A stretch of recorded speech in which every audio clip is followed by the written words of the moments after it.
History of Dominica. Published December the 9th, 2017. Special characters are denoted as follows. And. Left and right parentheses. The Arawaks were guided to Dominica, and other islands of the Caribbean, by the South Equatorial Current from the waters of the Orinoco River.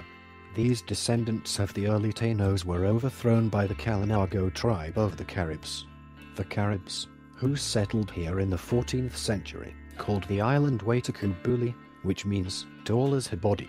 Christopher Columbus named the island after the day of the week on which he spotted it as Sunday.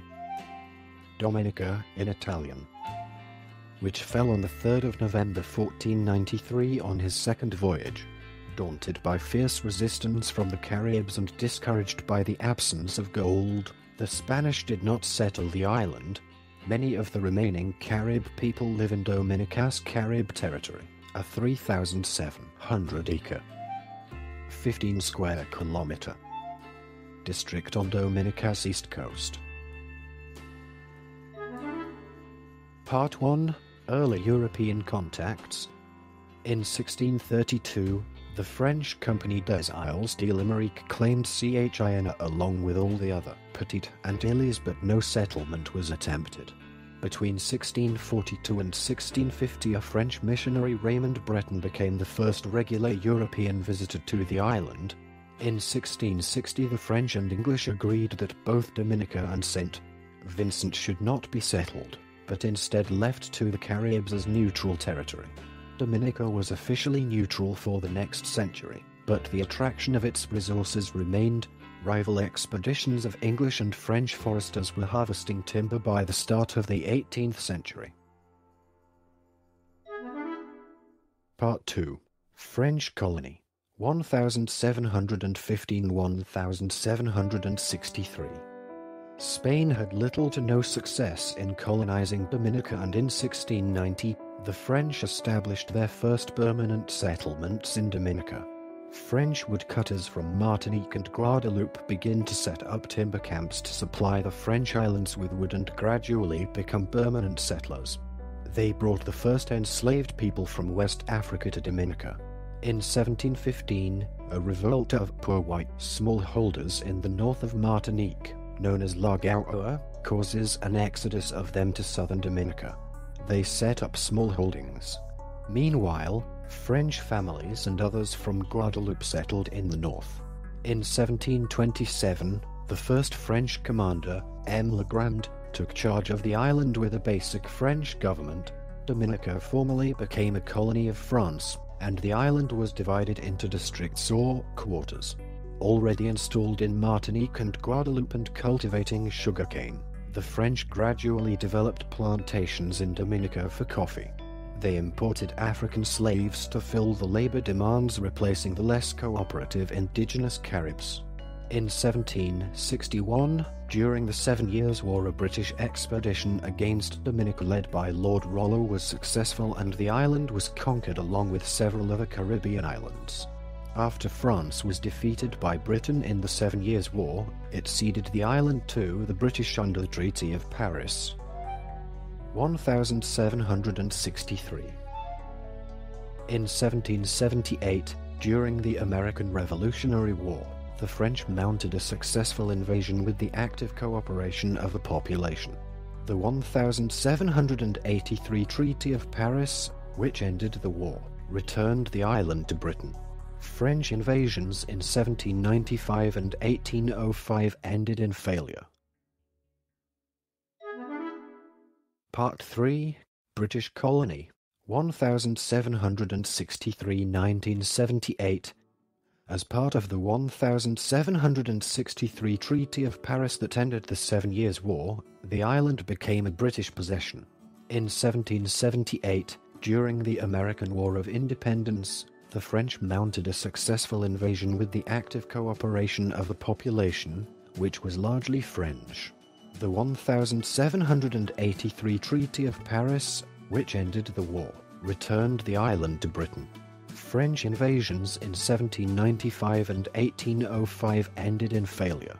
The 1805 invasion burned much of Roseau to the ground. In 1763, the British established a legislative assembly representing only the white population. In 1831, reflecting a liberalization of official British racial attitudes, the Brown Privilege Bill conferred political and social rights on free non-whites. 3 blacks were elected to the Legislative Assembly the following year. The abolition of slavery in 1834 enabled Dominica by 1838 to become the only British Caribbean colony to have a black-controlled legislature in the 19th century. Most black legislators were smallholders or merchants who held economic and social views diametrically opposed to the interests of the small, wealthy English planter class. Reacting to a perceived threat, the planters lobbied for more direct British rule.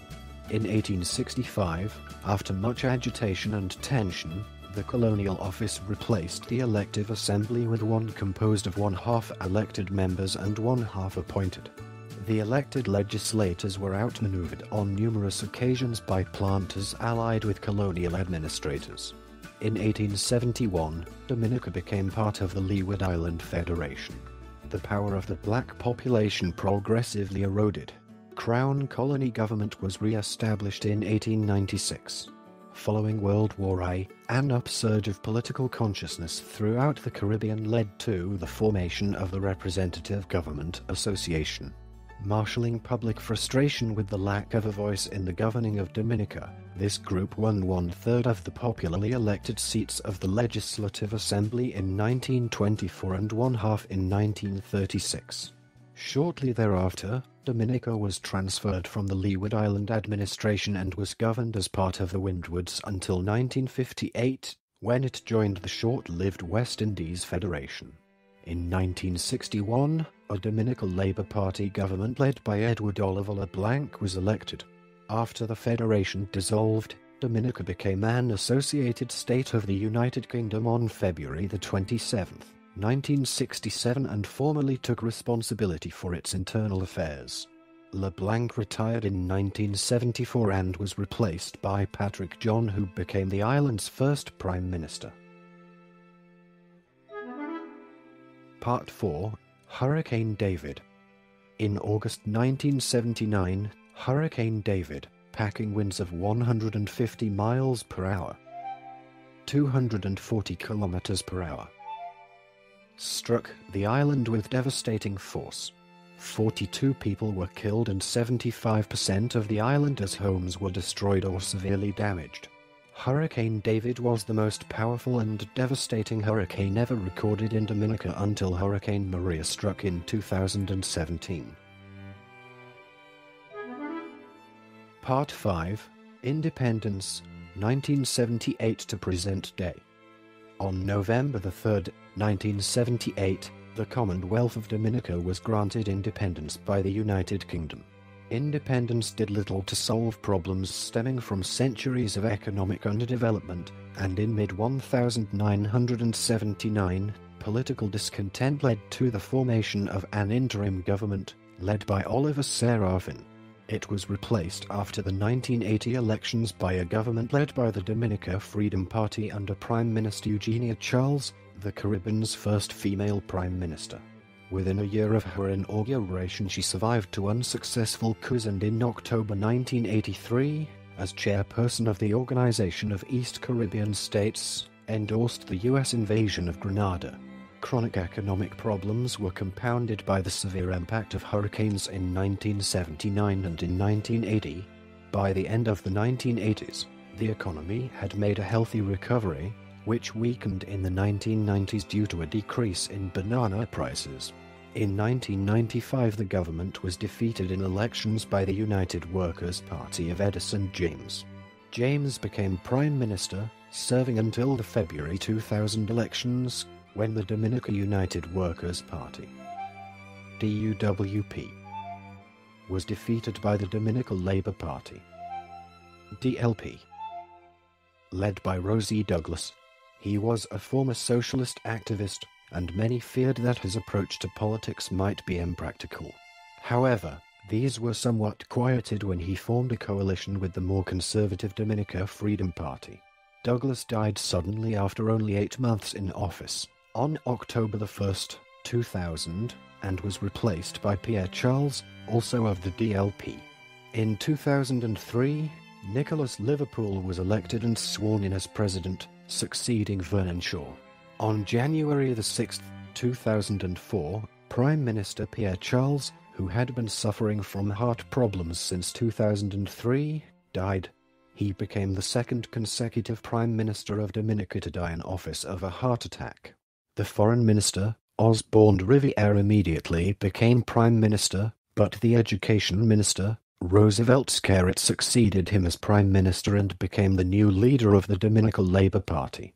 Elections were held on May 5, 2005, with the ruling coalition maintaining power. This recording is a derivative work from Wikipedia.